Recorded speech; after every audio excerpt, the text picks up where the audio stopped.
Welcome to the smartest people in the room. We are glad you are here, and just by showing up, you're already demonstrating your very own smarts.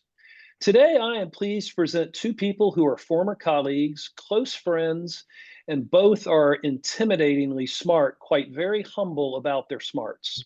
I promise you will leave smarter and more enlightened than you arrived. Before we get started, please let me take care of some business. First, to the audience, please feel free to introduce yourselves in the chat window. The reason we do these webinars is twofold.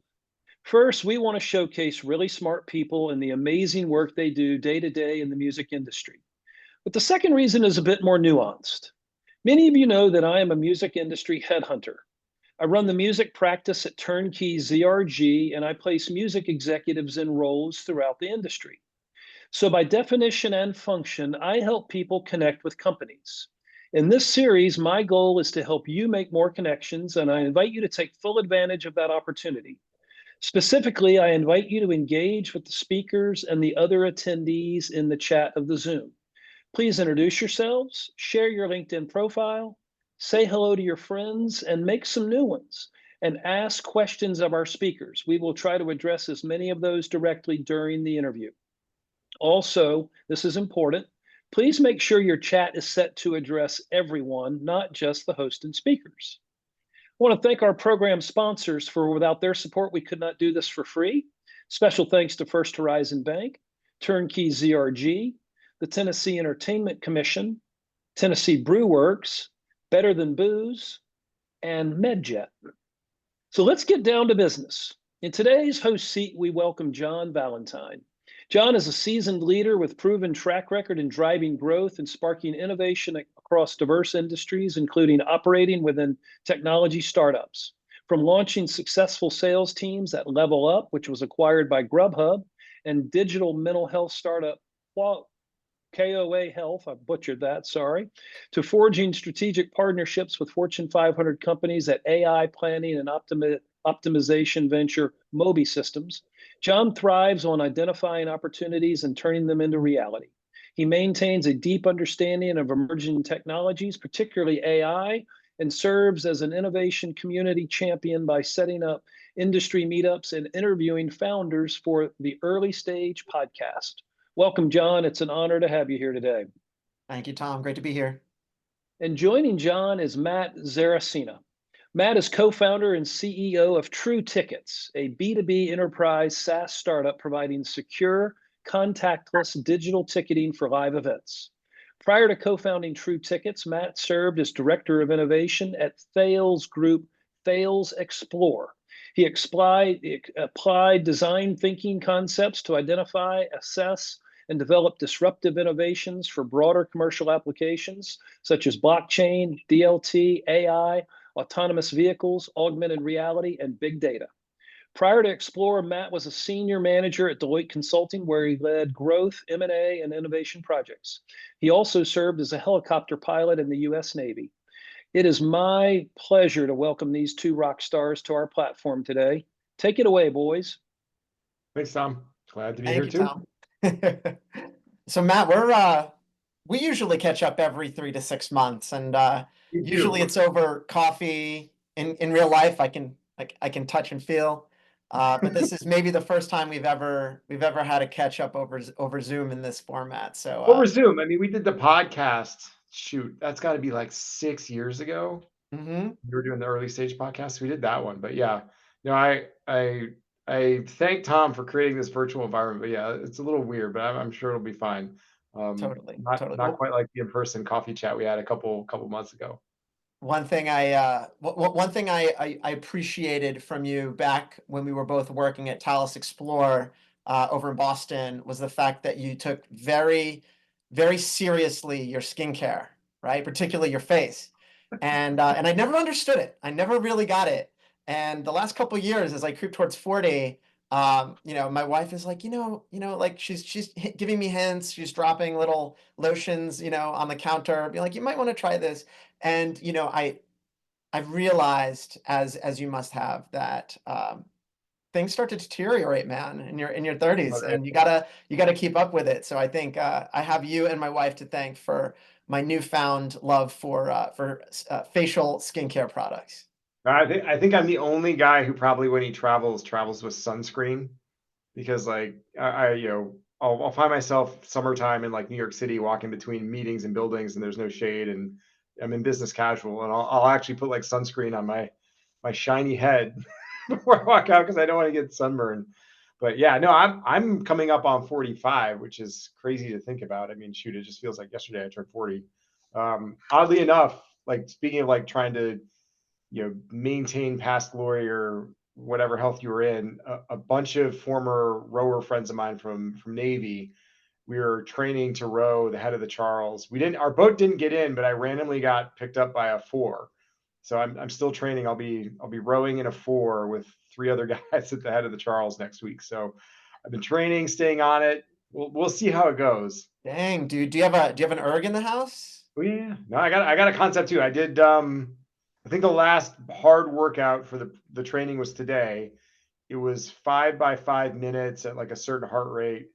And your rest was like once your heart rate dropped below, for me, it's like 110. So I basically got like a minute and a half to 2 minutes off. And I think I pulled all of them under 149. So You are a psychopath. I bought a concept 2 3 years ago with dreams of being a champion rower myself. And how many miles have I gotten done on that concept 2? It's under 100. So I'm not very proud of my use of that machine. However, I know you love competition.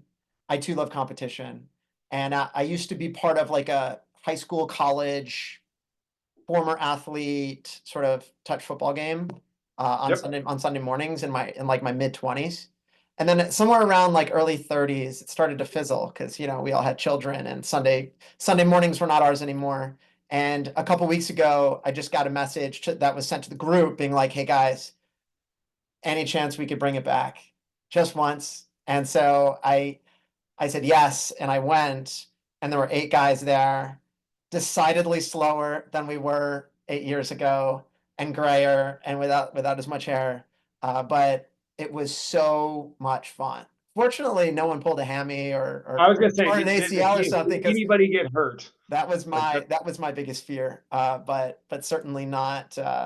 But certainly, we all survived. No trips to the ED, and that was good. But competition is there's something about it for some of us like you and I that really sort of that helps get you up in the morning, right? Like it's just for fun, for excitement.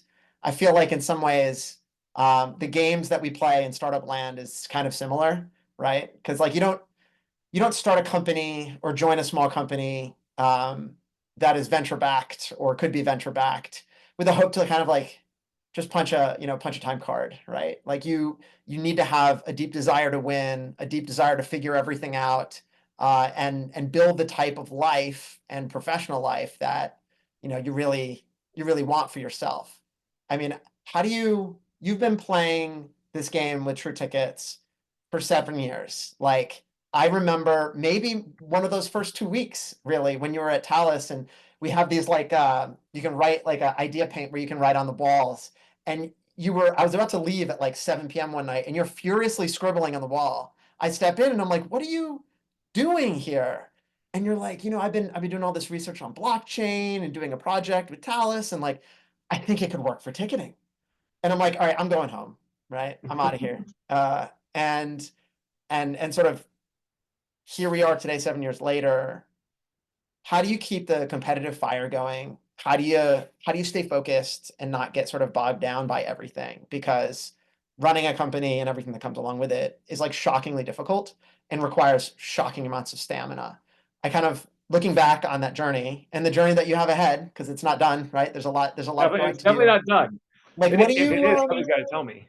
how do you uh how do you stay on it and how do you stay competitive and excited in this game? It's an interesting question. Yeah, actually, I think back to like the initial conversation we were having around kids. The thought of leaving the office now at 7 p.m. is so foreign. Because we have like, I think when you're single or I shouldn't say we weren't single. I think we were both married. But when you don't have kids, like it's a very different. You view work differently. You view your time differently. And now that we both have kids, like obviously I think we just have to be more focused on everything. So yeah, I think 7 p.m. Now is like making sure my daughter, her schoolwork's getting ready, and we're getting all that stuff done and getting her ready for bed. I might even be Dishwasher, food, all the yeah. all the things that you can't not There's do. no more. There's Right? no more whiteboards and scribbling, Yeah. blockchain and ticketing and all that kind of stuff. I mean, yeah, it's kind of funny because like obviously I do the rowing thing. I still actually play amateur baseball here in Boston, and I don't think any of the guys I play with even know what I do, and I don't think they care, which is awesome, right? I actually kind of appreciate that. I think I've realized I just hate losing. Like I think I hate losing more than I like winning. And Mm, so it's that almost that fear of losing that keeps you at it. And one of the things I love about sports, and you probably love about sports too, is, and I kind of tell people this, one of the things that I think is great about American society, and there's a lot of things that are tough with it, but like we are just a competitive country. We compete in everything. And you think about like work and all these other things where the competition is more subjective maybe than it is objective. I think one of the reasons like we love sports and we're such a sports centric country and we love the competition is because sports is really one of those things where it's like, all right, we know the rules, there's a referee, like, all right, you're going to try to get from here to there. Whoever's faster wins, whoever scores more points or more runs wins. So I really kind of like it's that. so easy though, right? Like that feels so easy or simple or rational It feels so easy. compared to your day job.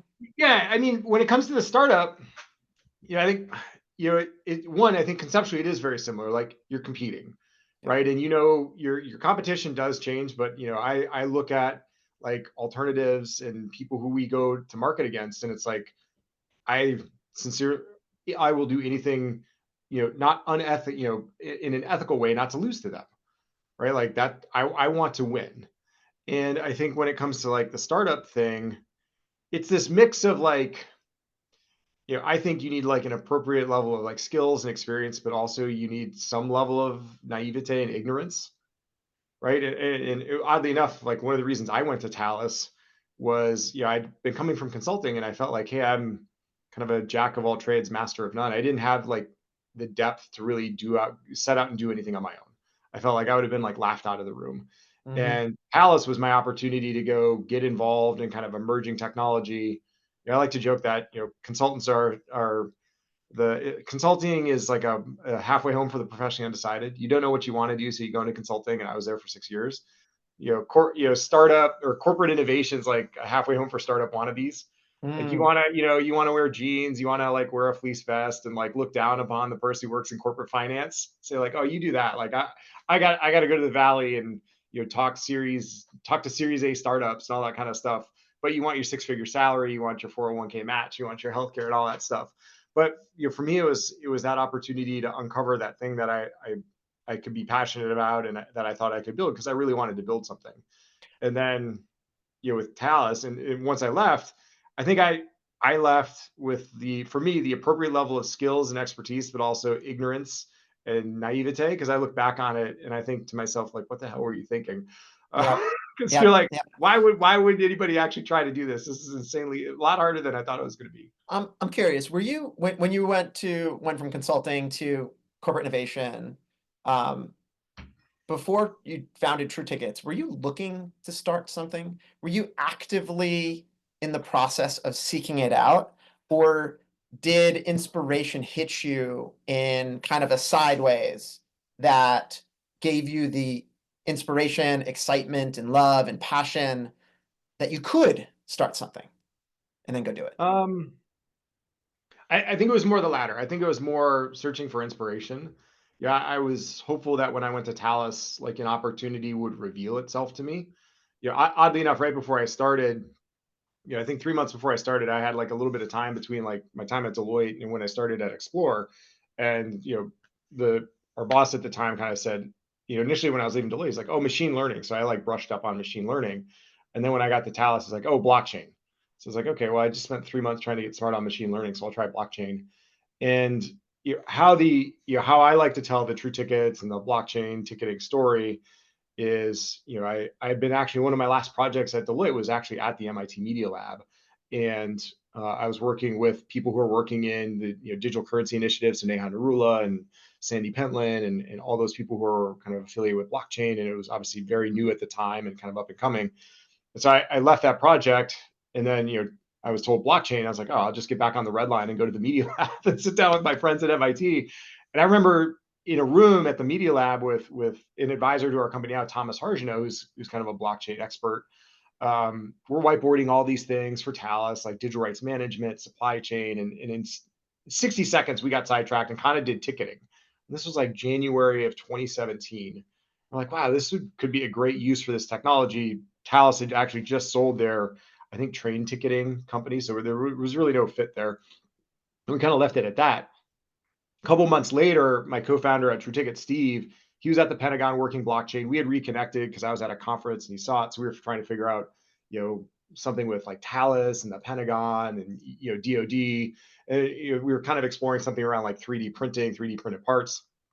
But then he emailed me like on his Gmail. He's like, "Hey, I got this idea for like a ticketing startup leveraging blockchain." And I didn't. Funny you say that. Well, the funny thing is, like, I didn't read it, right? So he sends me this email. I'm like, what is Steve ticketing and blockchain? And so he like resends it a second time. And I think it was like a third time. He's like, look, if you don't read this, like, I'm going to find someone else to do it. And so I finally read it. And it was, credit Steve. It was really thoughtful in how he laid out the case. And then I just remembered this is exactly what Thomas and I talked about at MIT. And so, we started kind of like whiteboarding and just a small group of us kind of like thinking through this. And obviously we were at Talus at the time. And then it was kind of like fall of 2017. It's almost 7 years ago that we said like, should we do something here, or like or should we just kind of keep having these like internal conversations? So then we incorporated the company. We kind of, I secretly, not known to Talus, was like starting to go like pitch angel investment, friends and family, all that kind of stuff. And then obviously when we got told we were reorging our group in March, of 2018, that kind of gave me, that was like the burning platform to say, all right, well, and we needed somebody to run True Tickets. And so kind of May 1st was my last day at Talus Explore 2018. And I remember leaving the office thinking, am I going to have enough stuff to keep myself busy? Like I just remember thinking, because every job I've had up until True Tickets, there was work there for me. It's not necessarily that I was told what to do, but there was like a job, there was a paycheck, like there was, hey, here, we need you to do this. This is the first time in my life that like I dictate what I do. And that's probably taken like the most learning for me, is just kind of figuring out, all right, what should your priorities be? What should you focus on? So long-winded way of saying it. For me, it was more inspirational. And part of my Talus journey was just kind of how is it going to reveal itself to me, and how can I go about that? And I mean, obviously, like when we met at Talus, you were coming from Mass Challenge. Yep. And you've gone from like Mass Challenge to Talus to working in healthcare to then back to the travel industry. Yeah, I'm kind of curious, how did you think about your journey? Like, how did Talus help you, hurt you? What did you think it was going to be? Because for me, like, I feel like my time at Explore, I kind of got what I was hoping to get out of it. But I'm always like, you and I are so different. I'm kind of interested in hearing like your journey and why you made the decision you did. Yeah, I think I think a piece of advice when younger people always ask me, it's like, so like, how do I figure out at such a young age, like what I'm meant to do? And I think the answer is sort of like, you shouldn't worry too much about it, because your journey will sort of take you there. Make sure you try to find a way to marry the things that you are naturally gravitating towards with the things that you think you might be able to do well. I was in law school after undergrad, and because I thought law was, really matched my debate background, my reading, writing, analysis background. I was like, this is fantastic. Like, I could be good at this thing. But did I ever think about whether I would like really enjoy it? Did I ever like step back and step out of my body and say like, what are the things that I'm doing naturally, instinctively, that are like that I love? And what was it? And when I was in college, I flipped half of Tufts University's textbooks every semester. I took a big U-Haul home full of textbooks and sold them on Amazon and eBay and Half.com at the end of every semester. I made like tens of thousands of dollars doing that. ridiculous thing. And the only marketing I did was I cut up business cards and I put them under every door on campus. And I sat in my dorm room, and kids just came and just dropped off books, right? And I PayPal'd them 80% of the proceeds. I kept 20. That's $30 on a $130 bio textbook, right? That's a pretty good margin on transaction. It's crazy. And like, and I won a business plan competition at the college, and they're like, you should scale this thing. Like, my gosh, you could do it so well. And I'm like, but I'm supposed to be a lawyer, right? And then I went to law school, and then I got approached in business law class by a guy who's starting an ad tech company startup. And I'm like, yeah, let me help you out, right? And then I got them into Dream Adventures, which is their first year, which is a startup accelerator, like a Y Combinator at Techstars in Philly. And it was there that I met the 17-year-old Princeton dropout, Seth Prebatch, who was starting a game layer on top of the world. And when I graduated, passed the bar, and he moved back up to Boston, we got together at a Thai restaurant. And he was like, hey, look, man, I want you on the team. I've seen what you do. And I'm like, well, how much are you going to pay me? He's like, I don't know, like 40K. And I have like $170,000 of loans from law school and undergrad, right? And I'm like, what am I going to do? He's like, I don't know, but like, we'll figure it out. And so I said yes on the spot, and I joined the team, and I did make $50,000 that first year. And I was living on a buddy's couch. And 7 years later, I was running a 30-person sales team and implementation team, and the company sold to Grubhub for hundreds of millions of dollars, right? And who would have guessed when I joined that 10-person team with $500,000 from Highland Capital that's kind of how the journey would have gone, right? And so like, it's really difficult to kind of map that journey of like where I've gone, but I've always been seeking more depth to my skill set, right? I think that's part of I like good challenges. I like winnable challenges, and I like to improve the depth to my skill set. So I went to Mass Challenge, and we grew that startup accelerator because I enjoyed Dream It so much. I was super curious about the corporate innovation side of the world because I'd engaged with them when I was on the startup side. So what is it like to be in the big company, right? Where 99% of your work is done internally, and the startup only sees the 1% that you do externally.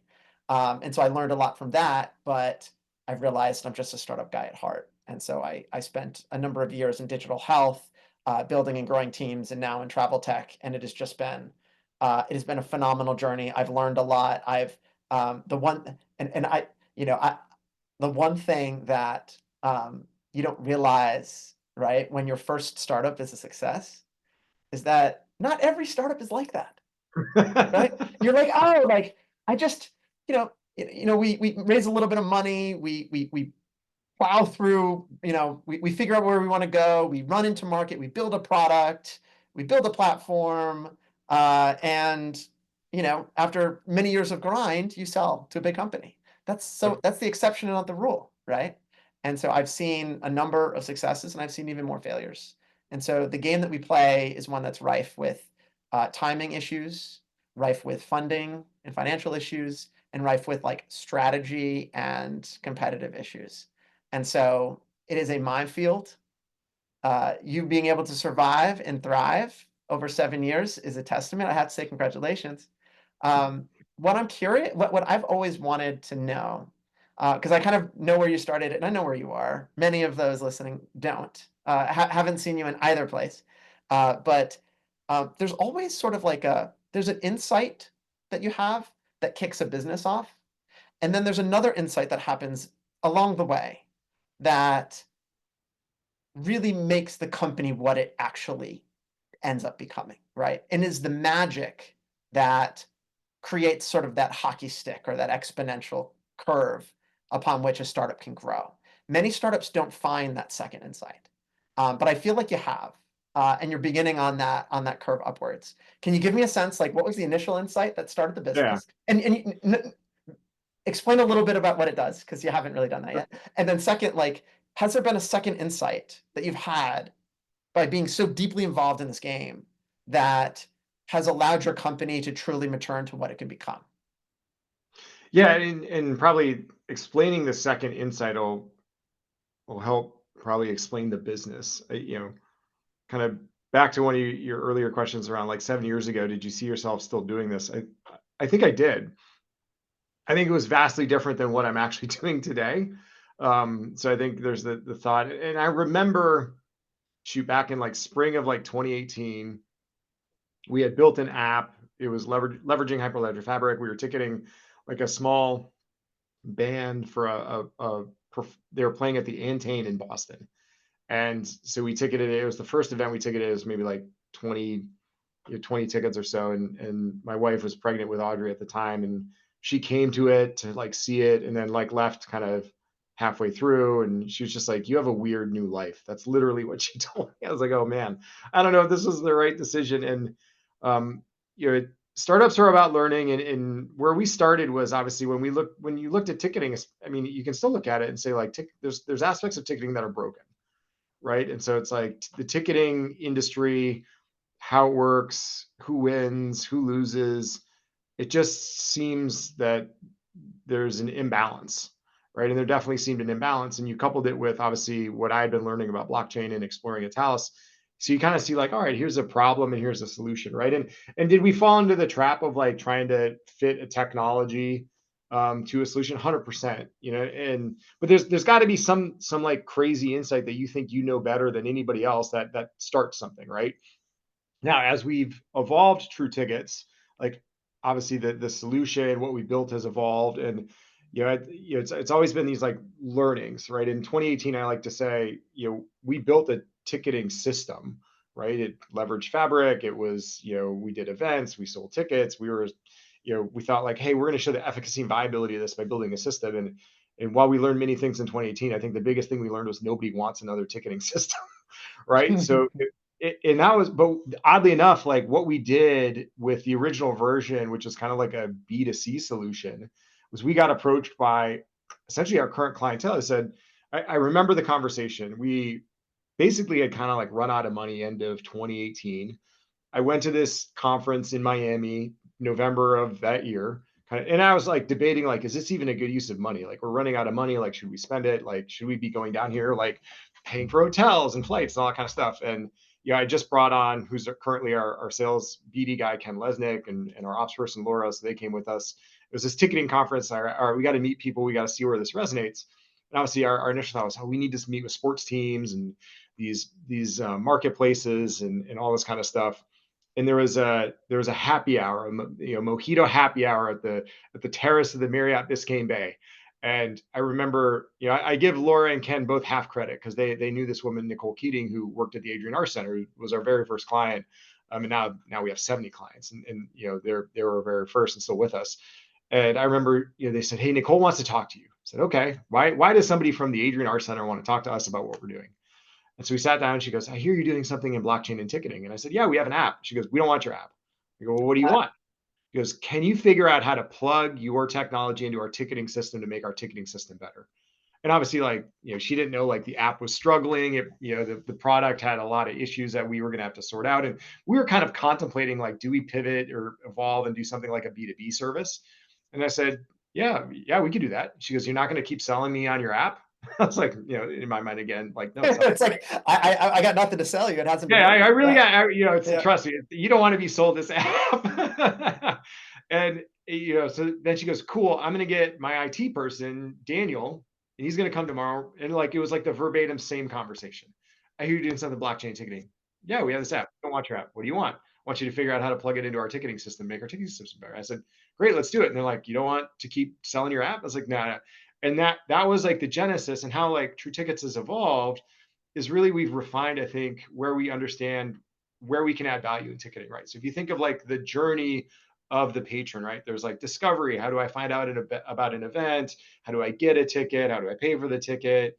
There's the tickets delivered, it's scanned, then you go to the event, there's all the after event stuff. Where we think the process of ticketing can be greatly improved is delivery, right? Like if you look at pretty much all the issues in ticketing, it's pretty much from the minute that ticket's sold until it's scanned at the gate. That's where like all the bad things happen. And if you look at an industry as an example that kind of does it well, and it's conceptually similar in some ways but not others, is the airline industry, right? There's this technology called Sabre, or in the EU it's Amadeus, that underlies all of ticketing, airline ticketing, right? So if your JetBlue flight's canceled, they can get you on Delta. Like that doesn't exist in live event ticketing. And so there's this infrastructure that exists there that, and by the way, Sabre like makes $4 billion a year. Half the people haven't heard of it. I mean, how amazing is that to be a $4 billion a year company that most people haven't heard of? Like, you're not in the news, like no one's tweeting about you, right? Like no one hates you. Yep. And that's essentially the concept, right? So when you look at like, all right, we're applying this technology to delivery, and the way we do it is we're essentially this first party data solution, right? So, that's where the big gap is for our clients. They don't know who's interacting with their tickets. That causes all the issues. And then, as essentially a ticket custodian, right? So we custody the ticket for our clients from the minute it's sold until it's scanned. We give them kind of three basic superpowers that nobody else can provide today. One is, the ability to set configurable rules down to the ticket level. Can this ticket be shared? Can it be reshared? Does the owner have to go? Very, very, very soon, it will include resale. Can this ticket be resold? Can it not? So we're very excited about that. So there's the rule set. The second one is essentially the ability to reclaim a ticket. So as that ticket goes out into the wild, like if they feel something bad has happened or they're getting complaints on it, they can literally remove that ticket and it's gone.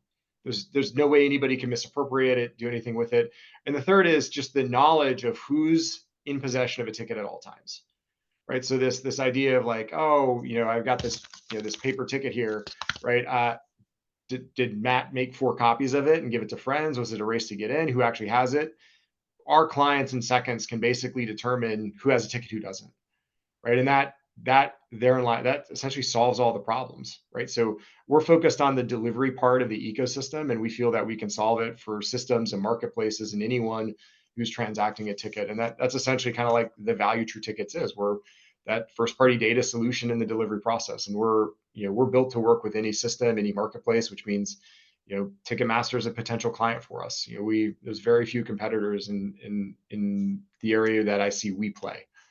And so I think that's kind of how it's evolved. And obviously it seems like it's resonating. We recently hit, across the 1 million in ARR mark, which, 4% of B2B enterprise SaaS startups hit that. So, it's quite an accomplishment. And, I think that's one of those where, you look at those data points, you say, okay, this is resonating. We should continue investing in on this. We should continue going, and so that's kind of the evolution and, how do you stay on it? How do you stay motivated? Yeah, I think part of it is just grit, right? And I think part of it goes back to what we talked about earlier, being an athlete. How many times have you been in a game or in a competition where you were almost done? And I can remember it rowing. I can remember playing baseball games where we had no business winning a game, but the guy in front of you strikes out, but it's pass ball. He gets to first. Next guy gets a hit. Next guy gets a hit. Before you know it, like a 3-run deficit in the top of the ninth is a 2-run lead. You go to the bottom of the ninth, you get 3 outs, you win. Right. And the only reason you did was because you didn't quit. And you got to be careful in the startup world because, there's obviously plenty of people who probably maybe should quit. And so one of the toughest things to do is to really recognize, is this like, my brother says it really well, like, is this a sign or is it a test? And obviously, if it's a test, it's something you're meant to persevere through. If it's a sign, then obviously you're meant to do something different. And what I think we've been very fortunate with at True Tickets is like with moving from B2C to B2B, that was a sign, and we recognize that. Other ones have been tests, right? Like COVID was a test. Look, the current navigating the current investment market, financial markets, it's a test. And we believe it's a test because when you look at like how our clients love our products, and I think the things that probably make me happiest are when clients tell us stories, right, of how they were able to do something they were never able to do. I think one of my favorite ones is Ballet Austin. Last year they signed with us. They're on their second year with us, but they had 2 years of back-to-back record revenue years, but their CEO was concerned. The story was there was a crying granddaughter and grandmother in her lobby because they had bought fake tickets. They didn't have a seat. Like, you could sit back and go, well, yeah, that's just part of like what happens, right? Like, we had 2 record revenue years and I've got, a crying grandmother and granddaughter in our lobby, right? But no, she, wanted to still do better and brought us in to help them. And the cool thing was, the first year they had us, not only did they beat their revenue projection by 75K, which, for a nonprofit arts organization, that's like a hire, right? Like I get to hire someone, not have to lay someone off, right? The other thing too is there were no more crying granddaughters and grandmothers in their lobby, right? So you hear those stories about how you're able to add value in multiple dimensions. That tells you you're doing something right. And then it's all about communicating those stories to the broader community to say, hey, like we've got a really valuable thing for you that can help you grow. And I think that's the most exciting thing is like this is the first time in my life the thing that I built is really you know you're providing me work and revenue, and so we've got to make it work. And it seems like we're starting to hit that stride. It's taken us a little longer maybe than most startups, but we're still one of the 4% that crossed the 1 million mark. So I'm pretty happy about that. Yeah, definitely. Like I think about my own experiences buying tickets for, concerts and shows and things. And, despite the fact that I'm using perceivably trustworthy sites like your StubHubs and all that stuff, and sometimes getting tickets from friends and, screenshots of QR codes and things like that, um, to varying extents, there's I feel like trust is such a big important part of this. And like sometimes I kind of have this feeling like, am I not the only person with this ticket right now? Right. And I do find myself unconsciously holding my breath as they scan, right? If I'm getting secondhand tickets. And it's not a good feeling, right? I've had friends that have been burned. I and I also I so often wonder, um, you know, is there a better way for you to regulate tickets being sold in a way that they can't be resold by scalpers, right? Or bots that are picking up 50 tickets for certain concerts and trying to resell them. Like when the venue has that type of control, it just changes the paradigm of what's possible. It gets more people in that want to see the shows at a price that is more rational. It gives the venue a lot more visibility into who the heck is actually sitting in the seats. Like Mhm. before you guys, I just don't think they know much at all, right? Oh, they didn't. They knew Right? And so like it's like, and 30%. so like, how do you even engage those that are sitting in those seats long term and build that long term relationship without really knowing who the heck they are? And so I feel like there's probably, as you start to release all of these new features, there's probably more epiphany moments that happen sort of along the way, right? Like like have you done some work with like limiting resale or like being thoughtful around those rules yet? Have you released that yet? Because I'd love to see popular events and concerts. I'd love to see like the resale market and how that has shifted and how the mix of the people buying the tickets has changed. Like, how are you seeing behavior from scalpers, ticket buyers, and even like actual fans Yep. change as a result of this sort of layer that you're putting on top of the ticket itself? So I mean, it's interesting and it varies. And the way I talk about True Tickets is for our clients, we're a rules engine. So we're not necessarily pro or anti resale, pro or anti anything. We're literally just a rules engine that our clients can use to make better business decisions. And a good example is, people may not know this, but ticket resale laws vary widely state to state. So for example, in the state of Nevada, if you're caught, scalping a ticket, above face value 3 times, it's a felony. Versus if you're in Arkansas, there's literally no resale laws. And so one of the things that I think our team has done smartly as we built the solution, even with sharing and not to include the resale stuff right away, is that True Tickets works just as well in Nevada as it does in Arkansas. And so you have to have that purview of, hey, like how can I make this solution configurable enough and flexible enough to work in these environments where, hey, someone can lock it down and they're legally protected, and in another environment where literally the bad actors are the ones that are legally protected. And I don't have because we're launching the resale bit, I'd say later this quarter. Obviously we've got pilot data, so we've resold dozens of tickets. It's interesting to see how quickly they sell, like what they sell for, just even in the pilot, which is super fascinating and super exciting. But even with sharing, right? So if you look at, like, oddly enough, like the state of California has very resale friendly ticket laws. You know, you'd think like states that wouldn't do and states that do don't, but California has a very resale friendly law, and a lot of our clients in California know that you know bad actors to an extent will repurpose ticket sharing to resell tickets, right? And unless like an egregious case is brought to them by that patron who's received that ticket, they just know they're getting the data, right? And so what the data is showing is that once they have the information of the person who actually came in the door, because most of our clients pre-True Tickets maybe knew like 30% of the people walking in the door, right? Now they're getting that 40, 50, 60%. And that is needle moving, right? So now they're able to market. So like, let's say I'm a broker and I buy tickets to the Segerstrom Center for Hamilton. I sell them on StubHub. I send them to you, John, right? In the past, the Segerstrom Center knew I was the buyer and my ticket scanned. So apparently I went to Hamilton. Now they have, I'm the buyer. John got the ticket. Somehow I'm linked. You and I are linked, and then John scanned in. So they know now I'm actually going to communicate with John, right? And Yep. maybe Matt buys tickets and never comes to a show, is always sharing. Do I do something to like penalize Matt for obviously being someone who's probably a broker, right? Like, so there's all sorts of new It's just business. knowledge, right? It's just Yeah, knowledge. it's knowledge and it's data and it's information, right? And look, the Boston Symphony is not competing against the Boston Red Sox to sell their product. The Boston Symphony is competing against Netflix and Amazon and Google and Facebook, right? And when you think of like those digital companies, the thing that drives their success is they know like 90 to 99% of the people engaging with their product. Oh yeah. Like in some ways, it's fascinating that venues for the longest time have really known 30% of the people actually engaging with their product and they're successful. Like talk about like trying to like walk uphill in the snow, against the wind, when you've got all these things. And that's where, again, when I say the value we provide, that's how much first party data they're losing in the delivery process.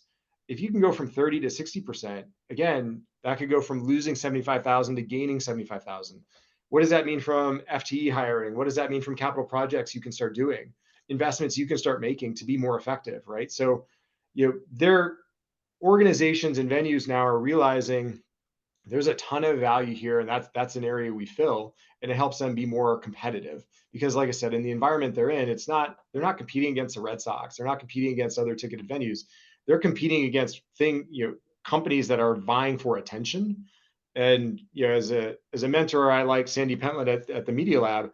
He'll say, look, the biggest indicator of what people value is where they spend their time, right? You're trying to find out the people who spend their time at your venue, at your organization. That's how you're going to build like your next generation of audience, not the people who are buying the tickets and flipping them who you think are attending. Yep. And I think Netflix and Disney Plus, they end up getting us more than not. But I've been very active and thoughtful lately in trying to get our kids out, listening to things that are not Looney Tunes, Disney type stuff. And so it's things like going to Tanglewood in the Berkshires every year and listening to. Did you go this year? No, we went last year, and we did the John Williams tribute, which was shockingly incredible. Was that the 90th? Was that his 90th? That was his 90th birthday. Yeah, You yeah. should have let me. I was there. How No, we go with how would I Audrey. know, Matt? How would I have known that? How would But yeah, Boston Symphony is a True Tickets client? You probably use True Tickets to actually I get into the venue. so I actually did. I actually did. That was my second True Tickets experience, and it was seamless and flawless and fantastic. And I thank you for creating it every time I see it. But like, but like that's the type of stuff that I love to do. And more I'd like to get back to, going to see Broadway shows and stuff. I've been sort of brainwashing my children on Les Mis and Hamilton and all of these. Hamilton, although has certain language that I have to call, I have to figure out which songs they hear and which ones they don't. But so now how is your journey in the arts and music shifted your perspective since you've been with True Tickets? Because my guess is you see more Broadway shows and more concerts over the past couple of years than you have your entire life, just by nature of the business, right? Just being Yep. around this world. What was your relationship to the arts before you started True Tickets, and how has it evolved since? I wouldn't say that I had a relationship with the arts prior to That's True fine. Tickets. I Yeah. think man, one summer I was running at New York Athletic Club, I think between my junior and senior year, and one of the girls who was a coxswain was like, "Oh, we want to go see a Broadway show," and I went to Les Mis with her and a friend of mine, and I was bored out of my mind. Yeah, Um, yeah. I just remember being, I can't do this. And then I think my next Broadway show is touring Broadway is Book of Mormon, which probably fits my personality more than it is actually Broadway. Um, but I will say what I love about this job is it's opened me up to in area and an area in this industry that I probably never would have appreciated as much as I do now for the value it just brings to society and how creative it is. And I've seen Hamilton, right? I've gone to John Williams movie night, performances at Boston Symphony, seeing award-winning musicians. You know, Audrey loves The Lion King, so we took a trip. If you ever need help with Broadway tickets, let me know. You've probably got a connection. Um, I but don't. I you know, don't. connected with a friend of mine down there in the industry and just got tickets for Lion King. And so, being able to take Audrey, and I think one of the cutest moments was obviously she's seen the movie. We're sitting there and we had excellent house seats, right? So I mean, amazing seats, and she's kind of like narrating to me a little bit the movie, and then the audience starts clapping and she turns to me, she's like, "Can I clap?" And I was like, "Yeah, you can clap." I mean, what an awesome experience. And like as a family, I think those are so unique, and I appreciate those as unique opportunities to connect, engage, and it just, I think it makes you a more well-rounded person. I mean, I got to see Patriots on Broadway, which is the show about Putin. There's a bunch of other things that I've seen that I probably never would have seen before and appreciated. And I think to your point about your family and connecting and trying to expose your kids to things that they might not normally see.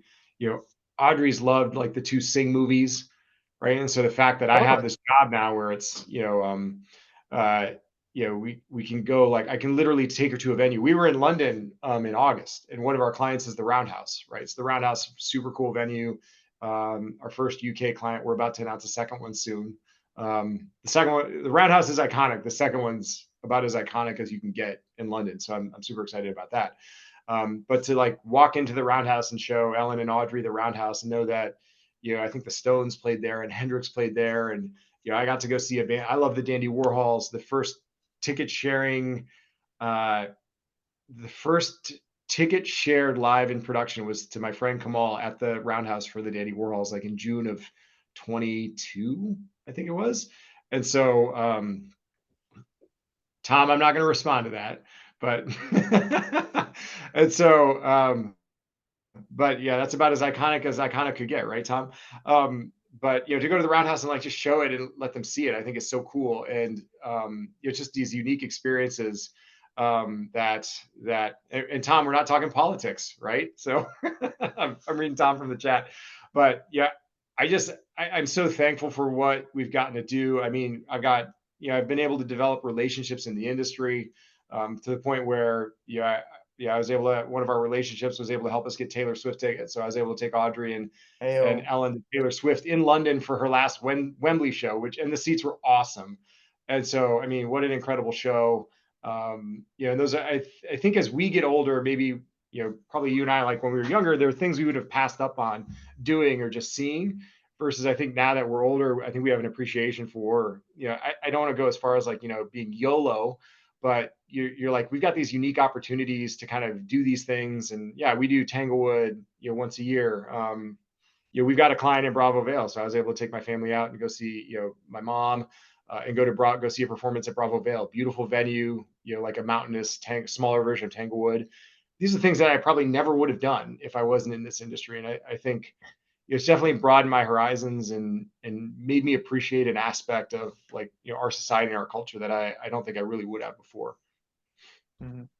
Do you I read somewhere and whenever I like have it read something cool, I always drop it in my I always like write an email to myself. Do you ever do that? Like Yep, it's yep, yep. it's a terrible note-taking approach, but I always use it. And if you and it was like a good quote, and it's like if you're not going into every day seeking for inspiration and wonder, then you need to wake up again and try again. And it's like, and I feel like too many people kind of do the day-to-day grind, right? And don't quite stop and seek out that sort of wonder. And so it's fortunate that you're in a cool industry where you can go and do that. I've enjoyed my time in travel tech, my God, actually being able to go to different places across the world.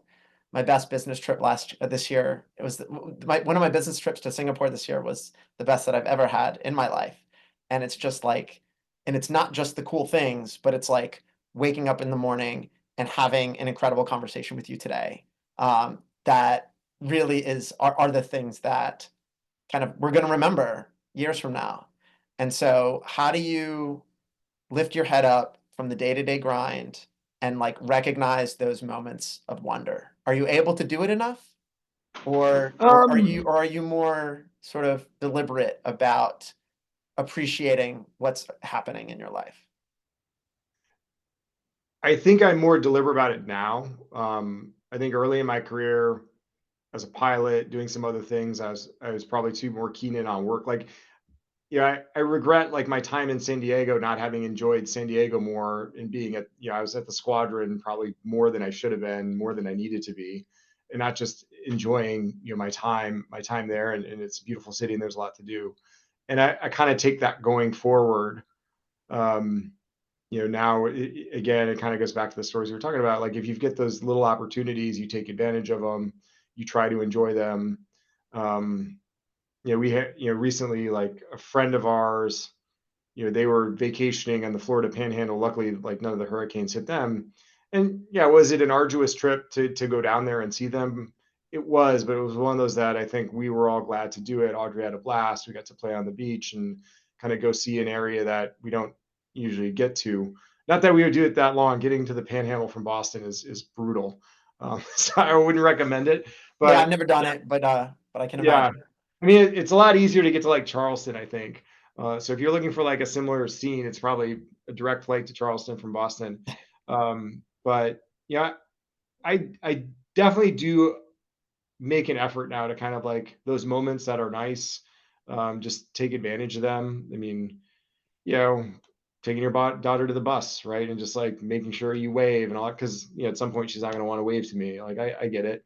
Yeah, Or if I've got, it's a beautiful day here in Boston, right? So, I'll probably have 15 minutes later today and maybe I just go for, a quick 5-10 minute walk around the block, right? And yep, just enjoy it. And I think it's one of those that you, and look, you got to kind of balance it, right? There's always more work to do, but understanding, how can I continue to add value and deliver on the work I'm doing, and part of that too, to your point, John, about like, being open to kind of those new things is sometimes when you detach yourself from your desk, that's actually when you find the most inspiration, right? I think guys like you and I were intellectually curious by nature, and we're always kind of like just interested in solving problems. And a lot of times when we see how someone solved a problem here uniquely, you're like, oh, can I apply that in this way here? And there's that like transitive association that I think is really helpful and effective. And sometimes it's like taking that moment and just like going for a walk, detaching yourself.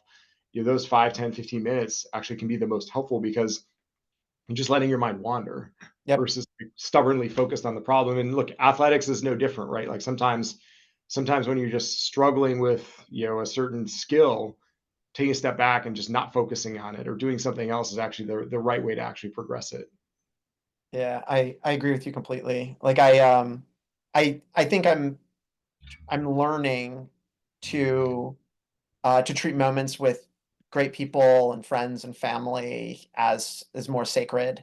I'm learning when I'm ingesting things in the ecosystem, things that I'm reading, things that I'm hearing, that I like kind of turn on an unconscious brain process that can go on in the back of my head that can drive the inspiration that kind of affects, my next actions in life and in business. And so those are the things that I'm trying to be more deliberate about, as I go forward. It's definitely been helpful. I'm curious, we're a few minutes away. from shutting this thing down. What's your resting heart rate right now? You must be an absolute monster right now athletically if you've been training for a regatta. I think I'm like mid to high 50s, which is That's probably pretty higher good. than Is that I is think that it's is that is that lower than your typical? I mean, it's lower than my typical, I think in the last like 10 years. I think I've been low 60s probably before like really kind of training. But I've been getting on the rowing machine and doing like heart rate hours over probably like the last year and a half. So I think it's been ticking down a little bit, but the heart rate training's helping. I mean, I think even when I rode at lightweight though, I think my heart rate was always kind of in the upper 50s. I don't think I ever was one Yeah, of those yeah, that yeah. had like had a 30 or something like. I mean, you were a runner, so did you ever get low? I was in the 50s and now I'm in the low 60s, and I feel like a good like how do you set it? I like to set goals as you do, right? I'm like, so a fitness goal, what would a good fitness goal be? A good fitness goal might be lowering your resting heart rate 4 or 5 points, right? And like Yep. how do you make that happen? So I don't know. We'll see if I can do that in the next couple of years. But I mean, my coaching on that would be find a competition. Yeah, I mean, you won't find this shocking yes, at all. yes, Like yes. find, it's like, do you train for crash bees and say I'm going to get on a rowing machine and pull below a 7 minute like 2K, Sure, right? Like sure. I would go like my thought would be if you can train yourself to pull this below a 7 minute 2K, your heart rate's likely going to dip below 60, Yep. right? So and in some ways like that's probably why I still compete is it's my if I didn't have something to compete against to hold myself one how would I like hold myself accountable? I'm not the best with more ambiguous or amorphous goals like hey I want to improve my BMI like 2% like that to me to you know different strokes for different folks, but like for me it's like all right what can I get after from a competition standpoint that can like drive to the result I want, and I'll know like all right if I can meet the competitive result I want then that'll likely have the benefit that I'm actually looking for. But Yeah. Okay. All right. So besides this regatta thing that you're doing, last question, and maybe I'll answer it too. What are you looking forward to the most right now? what am I looking forward to the most right now? um I mean, we don't have any big trips. We're kind of done with the big trips. Probably just Christmas. I think like Christmas break, right? Hmm. Like Hmm. I like that those couple days of downtime. Like I know, like we're getting after it with like product development and sales. But it's like you can see. I'll revise that. I'm really looking forward to like Halloween. So we live in an awesome neighborhood where it's like there's cul-de-sacs and like no through streets, and so the neighborhood just is amazing for Halloween here. And Audrey gets into it more and more every year, and so just like being able to walk around with her and her friends and just kind of see that. So I'll revise it. I'll say Halloween because I'm excited for just the neighborhood we're in and kind of what that looks like. I love that. I love that. My kids love Nightmare Before Christmas. It's like addicting. And I'm like, wouldn't it be scary to you? They're like, no, we love it. We love it. I would say for me, it would be we put our kids on skis and my oldest on snowboards because we watched the Shaun White documentary on Netflix, and he Yep. would of course have nothing but snowboarding. And so and they took to it like they were like beating me down the mountain after like day 5 last year. And so I said, okay, we're gonna go all in, and we got the season pass to a small kids mountain in Was it Bradenton or what's the southern New Hampshire. It's okay. called Pat's Peak. Okay. I was not paid any sponsorship money to say that, but it's like a super great family mountain. Anyone can go to the top and ride greens to the bottom, and just like big lodges and like super friendly everything. And we had such a great year last year that I'm just so fascinated to see what they're gonna do to me. They're gonna embarrass me on the mountain this upcoming season. So hopefully get enough snow to get up Yeah, there. it was disappointing. Well, I think like New Hampshire and Vermont got a bunch last year. We were supposed to get a ton in Boston, but I think it was just a little bit Get too warm. nothing. Get It was nothing. definitely wet. There's one more question Tom had. Like, do you prefer team sports or individual sports? I'm